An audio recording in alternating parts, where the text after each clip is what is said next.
শুভ সন্ধ্যা বন্ধুরা। আজকে ভাদ্র মাসের প্রথম শনিবার। দেখো আজকে আমাদের মন্দিরে পুজো হচ্ছে। পুজো শেষ হয়ে গেছে, এখন প্রসাদ বিতরণের পালা।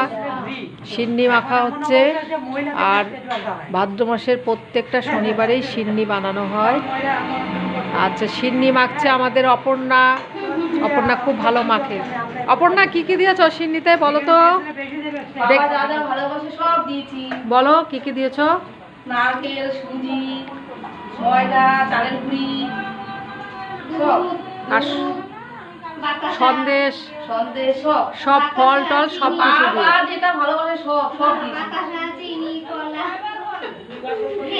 নাহলে তো খেতে ভালো হবে না। সিন্নির মধ্যে সব কিছু দিলেই খেতে ভালো হয়। এবার বাটিতে বাটিতে সবাইকে দেওয়া হবে। আর আস্তে আস্তে কিন্তু প্রচুর লোক জমায়েত হয়ে যায় এখানে। আমাদের এখানে প্রচুর লোক জমায়েত হয়। আর শেষে এমন অবস্থা হয় যারা পুজো করে তাদেরই প্রসাদ থাকে না, তাই না বলো? এই তোমাদের জন্য প্রসাদ একটু সরিয়ে রাখবা, লাস্টে প্রসাদ থাকে না। রাখছি বন্ধুরা, সবাই আমরা প্রসাদ নেব এখন।